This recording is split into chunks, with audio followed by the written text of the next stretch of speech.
G'day, Corbin2000 here. I'm back with another Borderlands 3 video for you guys, as today I'm going to be going over my Nova Assassin Zane build.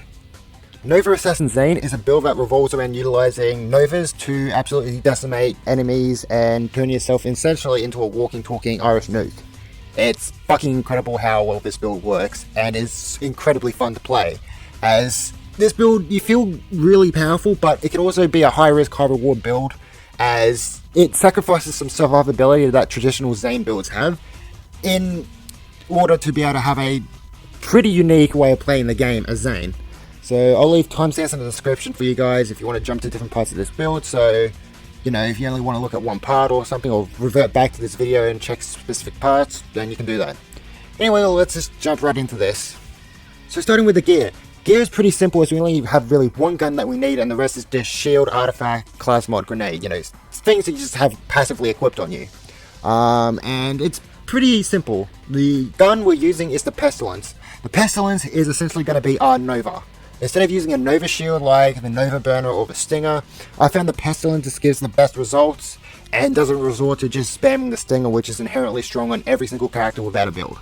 That's not fun to do, and the Pestilence has some added benefits over the Stinger, which I'll go over shortly. Pestilence is a CFV pistol that, when you break the gun or empty the mag, it causes a radiation nova to explode from the gun that damages everything around it, including itself. We can get around that damaging self-damage thing pretty easily, but I'll get over that shortly. And this Nova scales off of gun damage, it scales off splash damage, and it scales off of action skill damage for whatever reason. And the action skill damage part of it also scales off of mayhem level. It gets mayhem scaling, which is incredibly dumb, which allows this Nova to do incredible amounts of damage.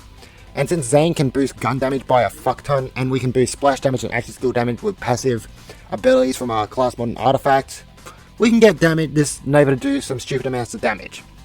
As for the anointments you want, the best anointment I found was while an action skill is active, weapon damage is increased by 200%. This I found just gives you the most damage. However, if you switch weapons while your action skill is active, and then switch back to this weapon with this anointment on it, the anointment will no longer be working for whatever reason, so you'll have to reactivate your action skill that has a duration to get it to work again, which is annoying, but we plan on not switching weapons at all with this build. The other anointments that I'd recommend are the one, on action skill end. Try that again. When an action skill ends, you gain your next 2 mags deal bonus elemental damage, and you want to make sure that's radiation. That can be a lot more consistent and easier to maintain, as the radiation, as it's consistent damage, you couldn't be triggering your action skills quite a lot, and you'll be able to keep that damage up consistently, and you'll be able to switch weapons and switch back and get this anointment back pretty easily. It doesn't do as much damage, at least from my testing, though I may be wrong, but that's a decent option as well. Otherwise, if you really can't find any of those two, just on action skill end, your weapons deal 100% extra damage. That works pretty well too. One thing I do want to mention though is that with the Pestilence, to keep the Novas going, you want to cancel the reload. So before you finish the reload animation, hit your melee button, or in my case, you can also use the Sentinel, target button by just tapping your Sentinel drone's action skill button multiple times to just point. That's quicker, but of course the Sentinel drone, and when I go to the skills you understand why that might not be something you want to run. But you just basically want to cancel the reload to keep these Novas going. As for any other weapons, pretty much anything you want. As for the shield, we're using the red suit. The red suit basically just gives us immunity to radiation damage, which allows us to use the Pestilence without killing ourselves. And it also gives us a little radiation aura that damages enemies when you're near them. And that's pretty good. It's really the best shield and the only shield we have. And the only reason we're using it for the, radiation resistance.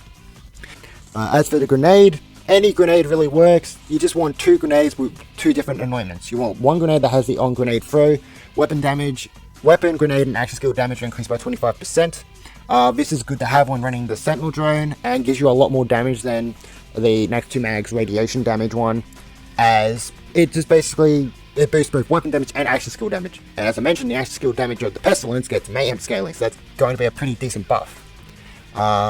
This only works if you're using the Sentinel drone, as that can drop your grenade and trigger this anointment. The other grenade you want is one with the, on action skill and bonus radiation damage. This is nice to have when you're not running the, Sentinel drone. But do note that you can't have this anointment on both your grenade and shield. But yeah, that's just a grenade. That's pretty simple. As for the artifact, you want an elemental projector at the bare minimum. The elemental projector I'm using is a loaded dice, specifically a loaded dice with health regeneration passive on it. Ideal passives would be splash radius and area of effect damage or radiation damage, as those would be your best options in terms of damage. Elemental projector, basically, when you're suffering an elemental effect, you deal increased damage with that same element. So when we're taking a radiation dot, which we would be doing, while we're not taking damage from the dot, we're able to proc the elemental projector, which gives us way more damage with our novas, which is really handy. Now, the reason I'm using a loaded dice with the health regen is due to the fact that this build has really no way of getting lifesteal. With this build. The lifesteal we get is very minimal and very situational and not ideal, so I decided to try something interesting and go with a loaded dice with health regen, to try to give myself as much health regen as possible. A loaded dice just essentially lowers your maximum health by 75%. It doesn't take away health like a deathless or a loaded dice, it just reduces your maximum amount of health. So if you can give yourself health regen, it can basically give you you can have some pretty sustainable health regen, which is really good. But that's an optional thing. The elemental projector side of it is the main important bit. And even then, this has not even got good rolls, as I'd like one with splash damage or splash radius. As for the class mod, in the footage you've been seeing, I'm using the Seeing Dead. But I'd actually recommend using the brand new Spy class mod from the Arms Race DLC. What the Seeing Dead does, though, is essentially gives your weapons a chance to automatically activate all your action skills whenever you shoot an enemy. The Novas from Pestilence can trigger this effect, but it's not really consistent. It does also boost our kill skills by an extra 10%, which is pretty nice. And the big thing you want from it is that you want to have a splash damage radius. This is a very important one. And you want to have, at the very least, action skill damage or splash damage. Ideally, you'd want both. So essentially, what the bottom passive rolls I have on my Seeing Dead are pretty much perfect. Action skill damage, and splash radius. Splash radius is super important, as this increases the size of our novas. The more splash radius you have, the more targets you're going to be able to hit, and the less you have to be near enemies for your novas to hit. And if you can get splash radius on your artifact and your class mod, you'll be set. Now, the Spy class mod, on the other hand, whenever Zane uses his last charge of his Mantis cannon, he activates all his kill skills, and Zane's kill skills gain 10% effectiveness and an extra 8 seconds of duration. This is essentially the Seeing Dead class mod, but requiring a few extra steps, and those extra steps actually give you more kill skill duration, which is really handy. The big thing here is that the skills the Spy class mod boosts is really able to give it more damage than the Seeing Dead. However, it is a bitch to farm, and getting a god roll one like I have on my Seeing Dead, very hard. So yeah, that's just mind those. You can get that, pretty much pick your poison. That's covers everything for the gear. Alright, so moving on to the skill tree. So I'll show you all the skill trees just real quickly, so just have a general idea of what was spent. So ideally with Capstone, the blue tree, got a tiny bit in the orange tree, tiny bit in the green tree, and then the rest of the points goes fairly heavily into the purple tree. And the action skills we're using are the Mantis Cannon always, and then we're switching between the Sentinel Drone and the Barrier. And yeah, those are the action skills you'll be using. So starting with the skills, we're going Renegade to give ourselves a little bit of health regen when we score a crit, and then we're going 2 points into Man of Focus to give ourselves accuracy and handling whenever we activate an action skill. These are just to go down the skill tree. Next, we're maxing our commitment. This is a kill skill, but whenever you activate your kill skills, you're getting increased gun damage and action skill cooldown rate. And for whatever reason, this skill can stack up infinitely. So you can get up to like maybe 50 or 100 stacks of commitment if you really tried hard enough. And this gives us an insane amount of damage and an insane amount of cooldown rate, which is really, really good. Next, we've got Headsman Hands, another kill skill. You get increased critical hit damage, and this effect stacks twice. Not really a big thing, as the Pestilence Novas can't hit crits. Mantis Cannon, though, can, though, and is nice, and we just need to go down the skill tree a little bit as well. Next, we've got Fugitive. You can sprint and shoot at the same time. Not really anything special, but if you're wanting to use weapons that isn't the, Pestilence Nova, could be fun to mess around with. Lastly, for the purple tree, we've got the Art of War maxed out. After activating an action skill or an action skill ability, Zane's next shot fired from his weapons deals increased damage and his effect stacks. Now, this actually works really weirdly with the Pestilence, as if you stack up the Art of War skill, and then use the Pestilence Nova, so you've already got it pretty much empty, the mag is already emptied, and you're just spamming the Novas. This skill, the damage from this skill carries over to the Novas and doesn't use the skill up, as it doesn't count as shooting your gun. You'll get the damage, but the skill won't go away. So this is basically a free 150% extra gun damage just by activating your action skill 10 different times. So this is actually really interesting to have, as this is just free damage essentially. As for the augments for the cannon, we're going proliferation. Your cannon gains an extra 2 charges and it deals increased damage based on the number of charges it has remaining, which is pretty good. And then the other augment, we've got No Way Out. Whenever Zane damages an enemy with his cannon, the enemy is pulled into him and they take increased damage for a short time. And the cannon has a slightly longer cooldown rate. This is really good, as you can essentially just pull people over like fucking Scorpion style, like just fucking get them. And it also debuffs enemies, so you can do even more damage to them, which is really nice. Moving on to the blue tree, we're growing 5 points into Violent Momentum and Violent Speed. This essentially gives you bonus gun damage the quicker you're moving, and you're getting more speed whenever you kill an enemy. So, those go hand in hand. We're going 5 points into Salvation. Whenever you kill an enemy, your weapons gain lifesteal for a few seconds. The reason we're going for this, and we're maxing this out instead of spending points everywhere else, is because this is the only option we really have. And Salvation works really weirdly with the Novas or the Pestilence, as the Novas themselves don't give you health back when they hit an enemy. However, if they kill an enemy, you can get some health back. I don't know why that is, but just know that's something. And the reason we didn't go Cool Hand or Cold Bore is because the Cold Bore of a Crow damage will kill us, and Cool Hand increases our reload speed, and we don't want that. We want our reload to be as slow as possible so we can cancel it much more easily. You increase the reload speed too much, it becomes nearly impossible to cancel the reload, as it's just going by too quickly. Next we've got Drone Delivery. The Sentinel drone will occasionally drop a free grenade based on your current grenade mod, and it does it every 15 seconds.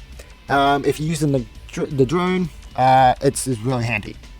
Next we've got Seeing Red. Activate an action skill will automatically activate all your kill skills, and your kill skills get a 50% increase effect.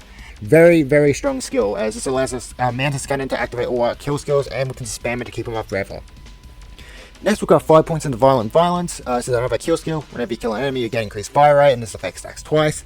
This is only effective when we're trying to, empty our magazine on our Pestilence to be able to start getting our Novas going. So you can just spam your cannon twice to get the maximum stacks of Violence, then hold your trigger down to just fire all your bullets out, and then, be able to start spamming Novas.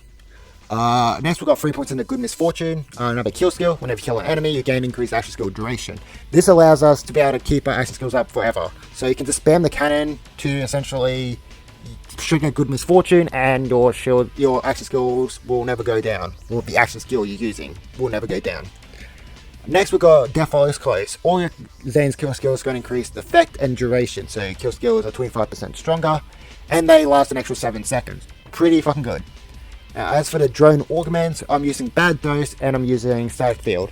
Bad Dose makes the drone shoot out radiation that weakens enemies. For every weakened enemy, you gain increased movement speed and fire rate, and weakened enemies have decreased movement speed and attack speed. So this is nice, and it fits the radiation, theme of the Pestilence we're using. Pretty nice. And more speed equals more damage. As for Static Field, the Sentinel will emit a static field that sends a shock beam to nearby enemies, and it will drain their shields and replay their chains. This is really handy, as we can, the higher our shields are, the more action skill cooldown rate we'll have.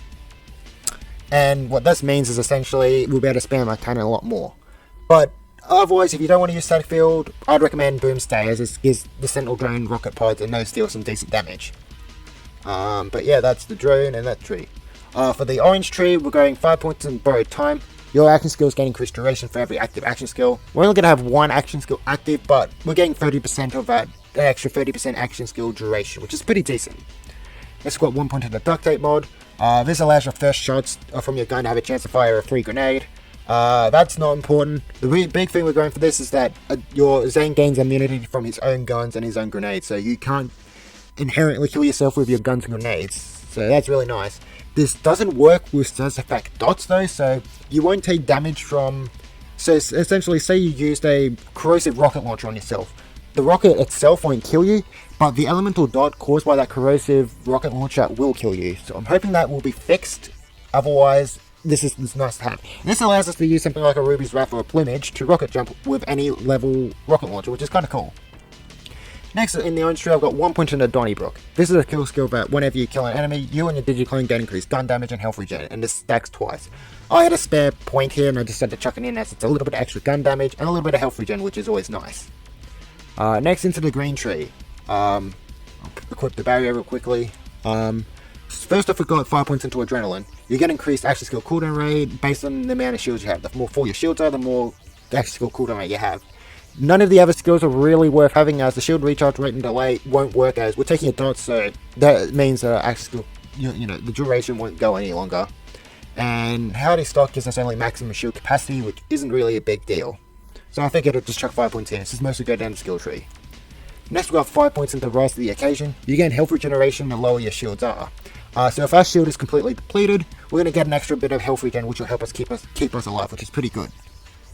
As for the barrier augments, occasionally you want to use the barrier. I recommend grabbing All-Rounder. This essentially makes the barrier a dome and protects you from all sides. Very good for survivability. And then you can go Charge Relay or Nanites or some shite. This only gives you health regen. This one gives you health regen and relay speed when you're near your barrier. These two don't work when you're carrying the barrier, so pick your poison. And yeah, that's all for the skills. Just know that the Sentinel drone is going to be best for pure DPS, but lacks survivability, as you can just spam the drone by pointing, and that spams the Novas much quicker, but again, no survivability. The barrier is good for keeping yourself completely much more safe and has better survivability, but you'll have to rely on using a melee attack, which is slower, but it's more safer. So you got basically safe but slow, fast but not so, faster and more damage, but not as safe. So yeah, that's everything with the skills. Alright, lastly I want to go over just a couple of extra little things that can help out with this build. First off, in the Guardian rank Groundbreaker I want to go over. Groundbreaker allows your melee attacks or slams to trigger an aftershock, dealing 25% of all non-melee damage you have dealt over the last 5 seconds. So essentially, if you do 1 million damage, for example, of anything that isn't a melee or slam damage, 25% of that will go into your next melee attack. So you'll do an extra 250,000 damage on your next melee attack. This is really nice, as the Novas we're doing are going to able to stack up Groundbreaker a lot, and then you can run up to an enemy that doesn't die instantly from a Novas, and then smack him once, and you can essentially do a fuck ton of Groundbreaker damage, which is kind of fun, and it's allowed me to kind of insta kill the Kraken in the Melon takedown by punching it, which is really funny. As for the Mayhem modifiers, if you don't like dealing with the Mayhem modifiers at all, switch to Mayhem 11. It just turns off all the Mayhem modifiers. However, I play with the Mayhem modifiers on with this build, as this build can't hit crits naturally, and crits aren't a big focus of this build. So I find running around with these is actually more beneficial, as we'll be able to use something like Speed Demon, which gives us more movement speed when we're killing an enemy.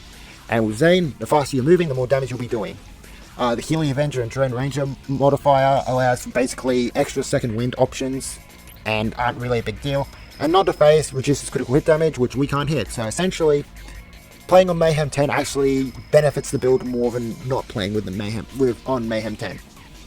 But if you don't like the modifiers, just go into Mayhem 11 and you'll be fine. Not really a big difference, just know that you'll be a little slower. And yeah, that's pretty much everything revolving around the build, guys, as the playstyle is really simple. Empty your Pestilence out real quickly, and then just make sure you're spamming your melee, or if you're using the Sentinel drone, spamming the drone's point ability, and just run into enemies and just blow yourself up repeatedly. If you need a bit of extra survivability, put the barrier on, which I recommend doing for the Melon takedown. Things will die a little slower, your Novas will be a little slower, and you won't be doing as much damage. You won't be able to utilize the Sentinel movement speed anointment on a shield, but it's much safer. There are some weaknesses to this build. For one, the Pestilence does not work on enemies immune to radiation damage. Enemies that are outright immune to radiation damage are very rare in the game, but when they pop up, they are a problem. So you'll want to carry something that isn't a radiation gun on you, just for them. Second off, your range is limited due to the fact that you're using a Nova weapon, so you'll need to. So enemies that are just out of range, like certain bosses, like the Psycho Reaver in the Krieg DLC. He can't be hit in his second phase, which is annoying, unless you can probably get double splash radius on something. So that could help. And third off, barrels are the bane of your existence. Barrels have killed me so many times with this build, and it's an inevitability. You're running around blowing shit up all the time, and barrels are going to be a problem. The only time they won't be a problem is if you've got like multiple splash radius on your artifact and your class mod. That might blow up barrels before you reach them, but do be aware that if you want to hate barrels, this build's going to be perfect for you. You could also train you up to be spatially aware and look for barrels, and it has helped, and just being aware where they are. As 4 out of 5 barrels are going to kill you. The radiation ones, not going to be an issue at all. You don't need to worry about them. Anyway, that wraps up this video. If you enjoyed it, remember to hit the like button, subscribe to my channel if you want to see more, and I'll talk to you guys later.